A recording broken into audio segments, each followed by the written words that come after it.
You know, it's fascinating how two actions can look identical on the surface, but psychologically they're polar opposites. One can actually bring a couple closer, while the other, well, it can absolutely destroy a relationship.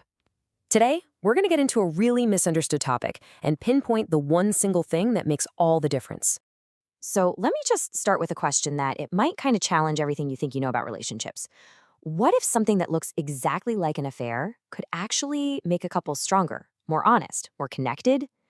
I know, it sounds completely counterintuitive, right? But the answer is surprisingly simple, and it all boils down to one incredibly powerful concept. And that one word is consent. Seriously, that's it. Once you see consent as the bright, uncrossable line, the fog clears. It's the master key that separates an act of profound intimacy from an act of profound betrayal. Okay, so before we go any deeper, let's make sure we're all on the same page. It's time to cut through all the cultural baggage and the internet slang and just get down to some clear, simple definitions. All right, so when we talk about modern cuckolding, this isn't some accident. It's a choice. And the key word here, the most important word on this slide, is consensual. This is a deliberate agreement. It's a negotiated experience where everybody involved knows what's happening and is an enthusiastic participant. Now let's contrast that with cheating. The core of cheating isn't the sex, it's the deception. It's the secrecy. It is, by its very nature, a violation of the relationship's agreed-upon rules, and it's built on a foundation of lies and hiding the truth. Okay, so this probably brings up a pretty big question in your mind. Why? Why on earth would anyone want this? I mean, it seems to fly in the face of everything we're taught about love and jealousy. But it turns out the science behind it is absolutely fascinating. So before we even get to the why, let's talk about the who. Just how common is this? Well, Dr. Justin Lemiller, a researcher at the famous Kinsey Institute, looked into this. And this number, this is the percentage of men he found who have had this fantasy. That's right, more than half. Over 50% of men have fantasized about this.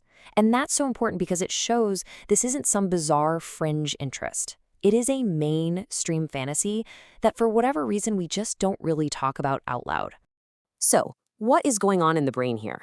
Well, scientists have some pretty interesting theories. One is sperm competition theory, this idea that it's a kind of ancient evolutionary trigger getting rewired for excitement.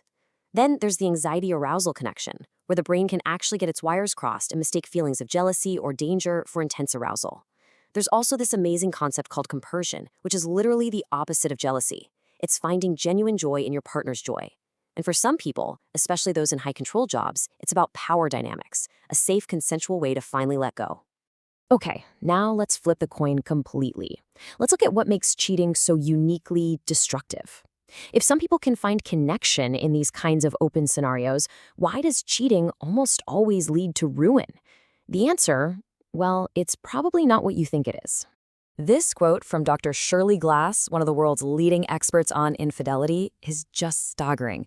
Her research found that the psychological fallout from being cheated on, the intrusive thoughts, the hypervigilance, the emotional numbness, it often mirrors the symptoms of PTSD. This isn't just getting your feelings hurt. It's a genuine trauma. And this is the absolute crux of it. The research is crystal clear. For the person who has been betrayed, the deepest wound isn't the physical act. It's the lying. It's the gaslighting.